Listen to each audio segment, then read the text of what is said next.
हाय मैत्रिणींनो, रुची राखाव्यामध्ये तुमचं मनापासून स्वागत आहे. आपल्याला रोज प्रश्न पडतो भाजी काय करावी. आपण वेगवेगळ्या फ्लावर वाटाणा वगैरे भाजी करत असतो आणि पालेभाज्या करत असतो. आज आपण करणार आहे पालकाचं वरण. म्हणजे तुरीची डाळ वापरून पालकाचं वरण करणार आहे. पालक पण हा असा गडी आहे, पचन सुधारते, रोगप्रतिकार शक्ती वाढते आणि डोळ्यासाठी पण अति उत्तम आहे असं पालक खाणं. आपण पालकाचे पराठे करतो, पालकाची सुकी भाजी करतो.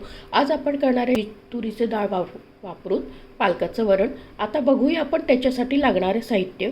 आपण ही तुरीची डाळ घेतली आहे, स्वच्छ धुवून घेतलं आहे, हे पालक चिरून घेतलं आहे आणि टोमॅटो कांदा आपण हे सगळं या डाळीमध्ये शिजत टाकणार आहे. पालक टाकूया पहिले.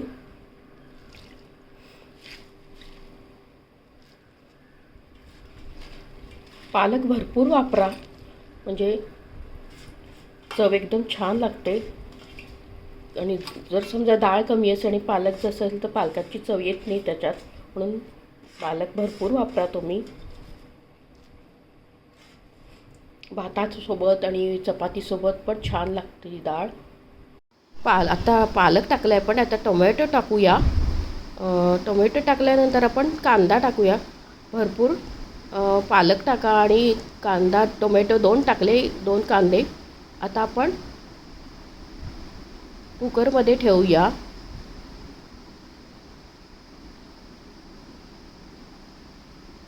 आता आपण कुकरचं झाकण काढूया. छान डाळ शिजली, आपलं वरण शिजले. आता आपण याला फोडणी देऊया.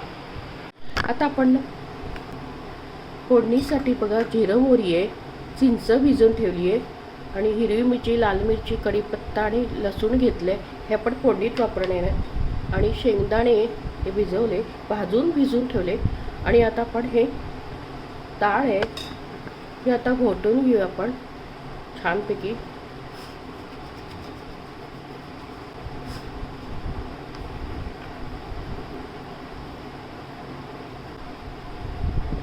आता आपण छान बघा घोटून घेतली. आता आपण फोडणी देऊया. आता आपण मोहरी टाकूया. मोहरी. आता आपण लाल मिरच्या टाकूया. लाल मिरच्या आणि हिरवी मिरची, कढीपत्ता हे सगळं टाकूया याच्यात. आणि लसूण हे आपण आता फोडणीमध्ये सगळं टाकूया.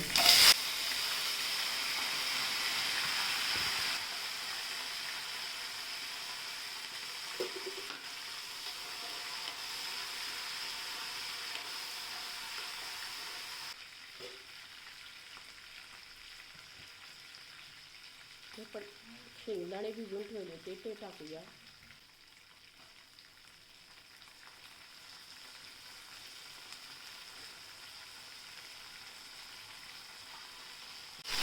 छान परतून घेऊ आपण. आता आपण हळद टाकूया.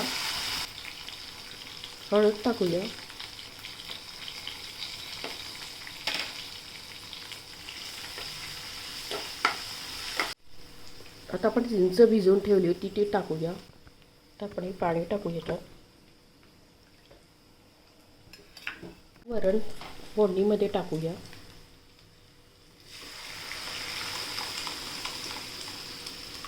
आपण हलवून घेऊया छान.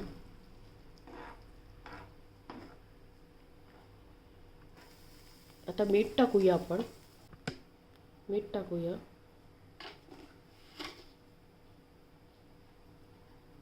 आता हलवून घेऊया छान. आणि आपण आता उकळी आली की प्लेटमध्ये सर्व करूया. एकदम टेस्टी चविष्ट असं पालकाचं वरण तुम्ही अशा पद्धतीने करून बघा. भातासोबत, भाकरीसोबत, चपातीसोबत एकदम छान लागतं. तर छान अशी डाळ बघा उकडते, वरण उकडतं आहे, एकदम छान होतं हे पालकाचं वरण. एकदम तुम्ही अशा पद्धतीने करून बघा. तुमच्या घरात लहानांपासून मोठ्यांना आवडेल असं एकदम चविष्ट होतं. आता हे छान उकळते, आपण प्लेटमध्ये सर्व करूया. आपलं पालकाचं वरण तयार आहे. एकदम झटपट होणार आहे. तुम्ही अशा पद्धतीने करून बघा. एकदम टेस्टी होतं, चविष्ट होतं. घरात तुमच्या सगळ्यांना आवडेल. एकदम इतकं चविष्ट असं होतं हे पालकाचं वरण. तुम्ही नक्की करून बघा. आणि आपल्या चॅनलला जास्तीत जास्त फ्रेंड सर्कलमध्ये शेअर करा. आणि रेसिपी आवडल्यास लाईक आणि सबस्क्राईब अवश्य करा. लवकरच भेटूया अशाच नवीन रेसिपीसोबत. तोपर्यंत मस्त खा, स्वस्त राहा, आनंदित राहा. मला असाच सपोर्ट आणि प्रोत्साहन देत राहा. थँक्यू. धन्यवाद.